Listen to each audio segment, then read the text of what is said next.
I don't know. I don't know. There's a couple of plays that I loved doing. I loved doing The Rainmaker on Broadway. I enjoyed that very much.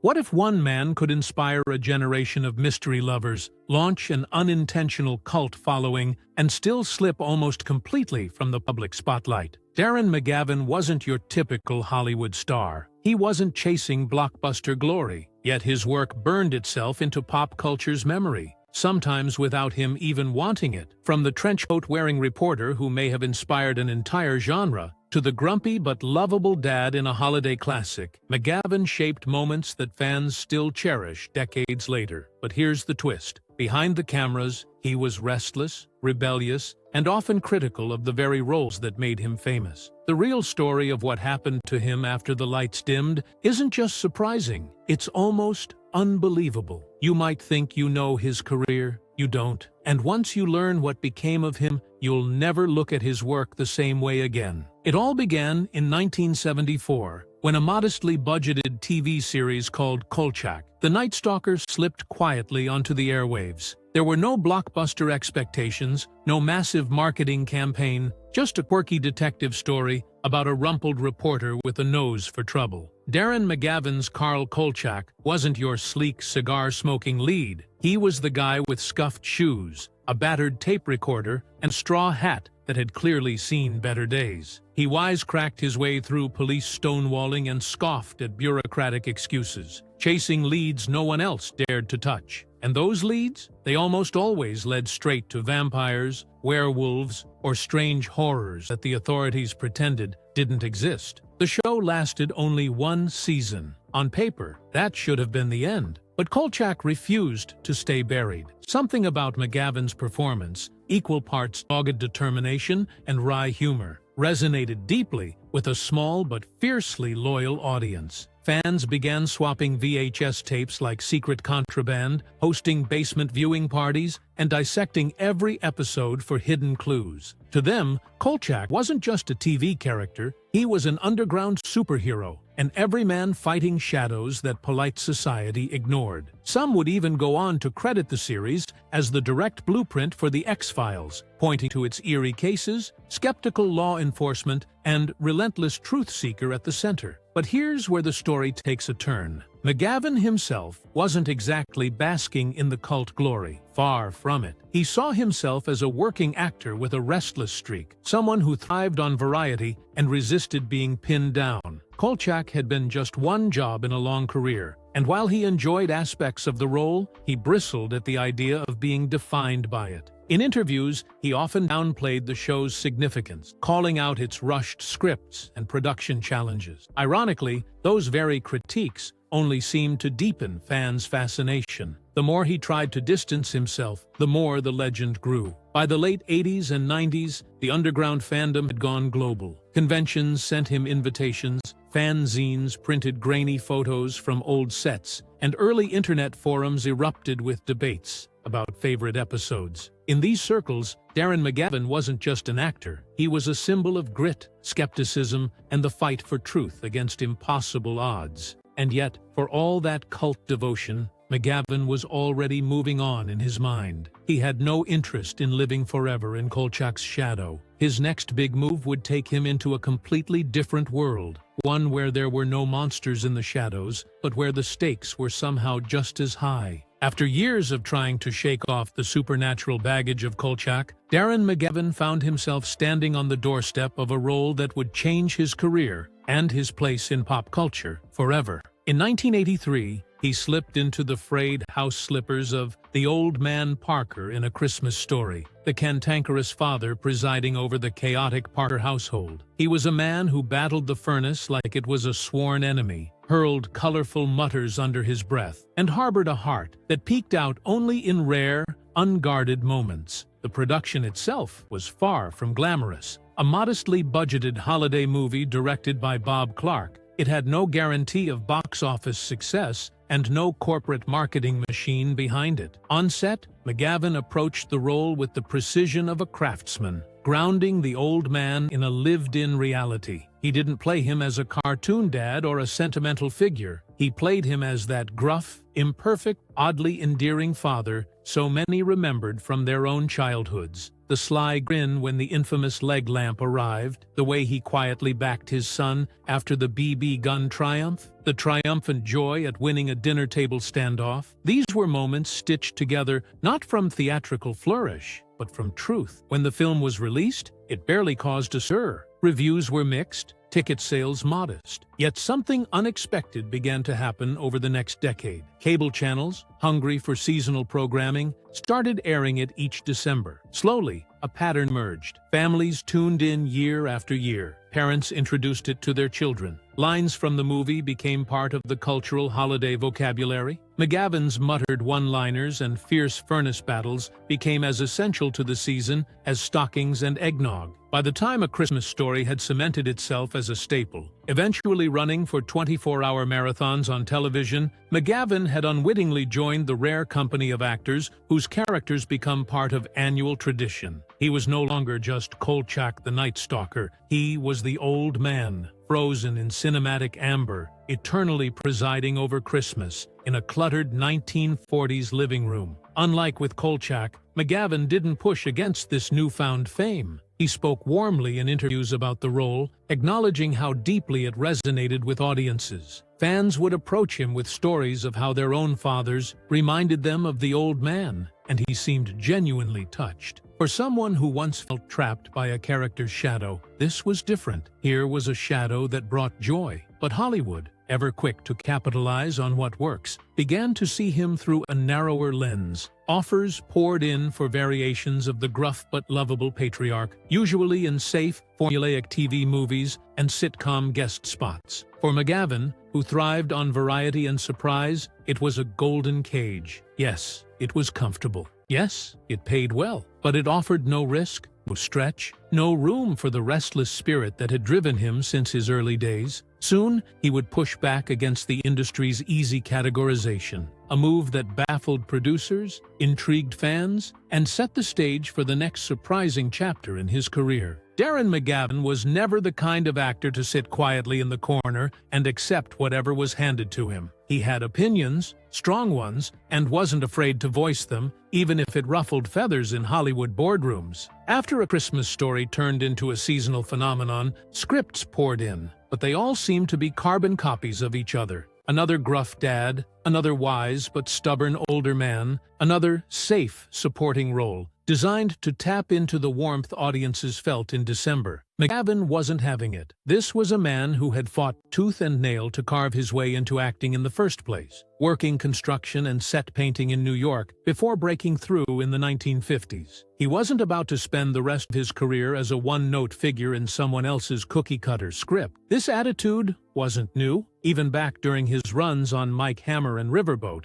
McGavin had openly criticized production choices, pacing, and writing, sometimes while still under contract. That bluntness often shocked producers, but it also earned him a reputation as someone who cared about the integrity of a project, not just the paycheck. Unfortunately, that same bluntness could also close doors. McGavin himself admitted that being outspoken cost him opportunities. The problem was that both Kolchak and the old man had become too big. They weren't just roles anymore. They were cultural touchstones. Kolchak had loyal fans who saw him as the godfather of paranormal investigation, while A Christmas Story was turning into a ritual, with McGavin as the face of fatherhood in millions of living rooms. How do you escape the gravity of characters like that without disappointing everyone? McGavin's answer was to seek out work that felt unpredictable, even if it meant turning down more lucrative offers. He took guest roles in shows like Murphy Brown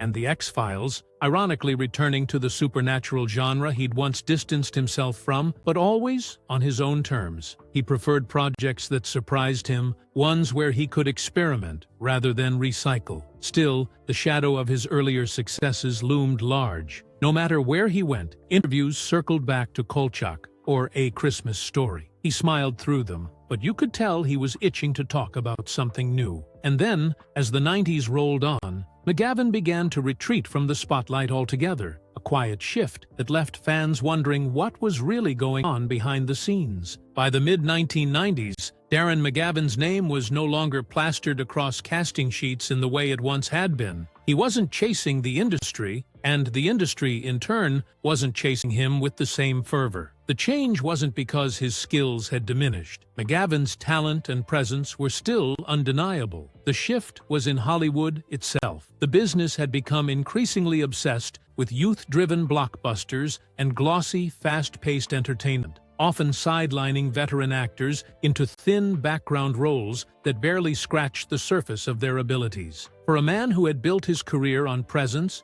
grit, and characters with dimension, the idea of fading quietly into the margins was unthinkable. Yet McGavin, always fiercely independent, decided that if the right roles weren't being offered, he simply wouldn't take them. Instead, he began stepping back, choosing only the occasional part. A guest appearance on television here, a small supporting role in an independent film there. These moments kept him visible but were spaced far apart, creating long, silent stretches that left fans wondering if he had quietly retired. The speculation only grew. Was he disillusioned with Hollywood's direction? Had he finally tired of the endless references to Kolchak and A Christmas Story in every interview? Or was something else at play? Those who knew him best understood that McGavin was, at his core, a deeply private man. He had never been one to live for red carpets or constant publicity, and now he seemed determined to protect what was left of his personal life from the insatiable gaze of the public eye. There were quiet whispers of health concerns, though McGavin himself never confirmed anything. Friends described him as still sharp and quick-witted, still able to charm a room with a story, but they also noticed a shift. He was more reflective, more interested in looking back than plotting his next big project. On the rare occasions he worked, colleagues found him every bit the consummate professional.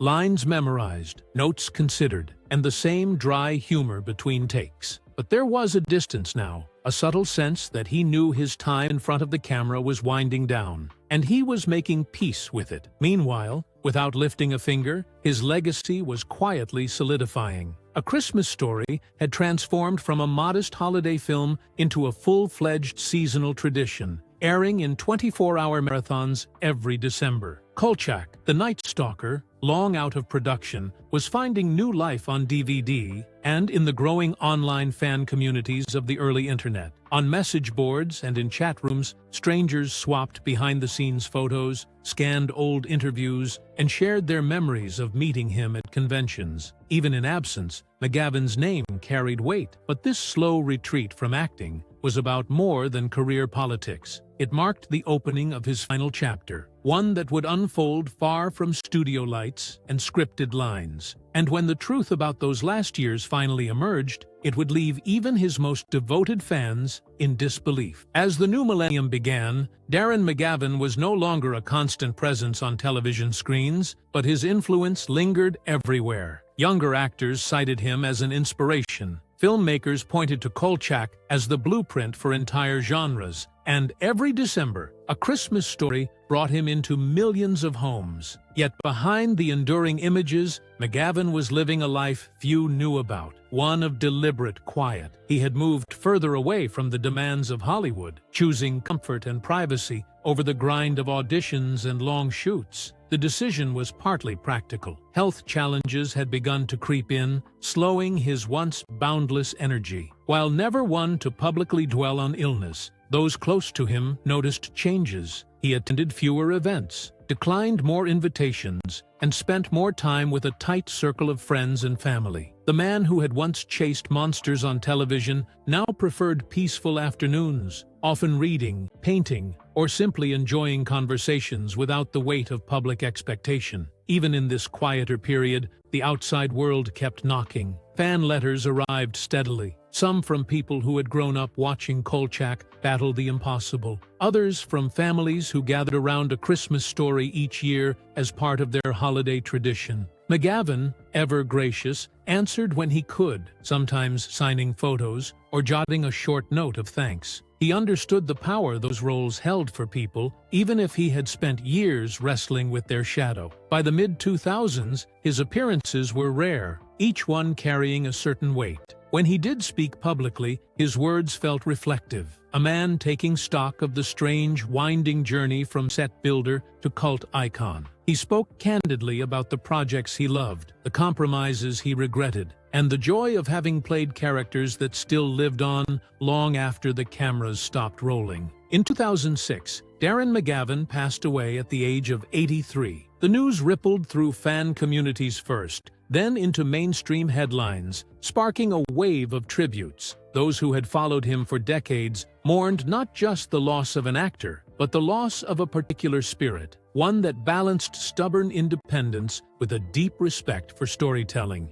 And yet, as the years have passed, his legacy hasn't dimmed. It's evolved. Every time a viewer stumbles across Kolchak's gravelly voice narrating a supernatural case, or laughs at the old man's battle with a stubborn furnace, McGavin is there, alive in the work that outlived him. But the most surprising part? Even after all this time, new corners of his story are still being uncovered, and they might just change the way you see him forever. As the new millennium began, Darren McGavin was no longer a constant presence on television screens, but his influence lingered everywhere. Younger actors cited him as an inspiration. Filmmakers pointed to Kolchak as the blueprint for entire genres, and every December, A Christmas Story brought him into millions of homes. Yet behind the enduring images, McGavin was living a life few knew about, one of deliberate quiet. He had moved further away from the demands of Hollywood, choosing comfort and privacy over the grind of auditions and long shoots. The decision was partly practical. Health challenges had begun to creep in, slowing his once boundless energy. While never one to publicly dwell on illness, those close to him noticed changes. He attended fewer events, declined more invitations, and spent more time with a tight circle of friends and family. The man who had once chased monsters on television now preferred peaceful afternoons, often reading, painting, or simply enjoying conversations without the weight of public expectation. Even in this quieter period, the outside world kept knocking. Fan letters arrived steadily, some from people who had grown up watching Kolchak battle the impossible, others from families who gathered around A Christmas Story each year as part of their holiday tradition. McGavin, ever gracious, answered when he could, sometimes signing photos or jotting a short note of thanks. He understood the power those roles held for people, even if he had spent years wrestling with their shadow. By the mid-2000s, his appearances were rare, each one carrying a certain weight. When he did speak publicly, his words felt reflective, a man taking stock of the strange, winding journey from set builder to cult icon. He spoke candidly about the projects he loved, the compromises he regretted, and the joy of having played characters that still lived on long after the cameras stopped rolling. In 2006, Darren McGavin passed away at the age of 83. The news rippled through fan communities first, then into mainstream headlines, sparking a wave of tributes. Those who had followed him for decades mourned not just the loss of an actor, but the loss of a particular spirit, one that balanced stubborn independence with a deep respect for storytelling. And yet, as the years have passed, his legacy hasn't dimmed. It's evolved. Every time a viewer stumbles across Kolchak's gravelly voice narrating a supernatural case, or laughs at the old man's battle with a stubborn furnace, McGavin is there, alive in the work that outlived him. But the most surprising part? Even after all this time, new corners of his story are still being uncovered, and they might just change the way you see him forever. Darren McGavin's story isn't just about the roles he played, it's about the strange, almost poetic way art outlives the artist, often in forms they never could have predicted. He began as a man scrambling for work in an unforgiving industry, taking odd jobs behind the scenes before earning his place in front of the camera. Through grit, instinct, and an unwillingness to compromise, he built a career that somehow made him the face of two vastly different worlds: the shadowy, dangerous streets of Kolchak, the Night Stalker, and the warm, chaotic living room of A Christmas Story. He resisted being boxed in, pushing against the very shows that made him famous, and stepping away entirely when Hollywood's expectations no longer matched his own. Yet the great irony is that those same roles he once tried to keep at a distance are now the ones ensuring his name still echoes, decades later. Kolchak remains a cult touchstone, inspiring writers and filmmakers who weren't even alive when it first aired. A Christmas Story continues to wrap him into family traditions every December, keeping his voice, mannerisms, and sly smile alive for new generations. McGavin didn't live to see the full scale of this afterlife, how much his work would mean to people far beyond his own time. But in the glow of holiday marathons, in the grainy late-night screenings of The Night Stalker, and in the countless fan discussions that refuse to let him fade, his spirit is still there. Wry grin, stubborn charm, unshakable presence. Perhaps that's the final twist. Darren McGavin may have stepped out of the spotlight, but the spotlight, in its own way, has never stopped following him.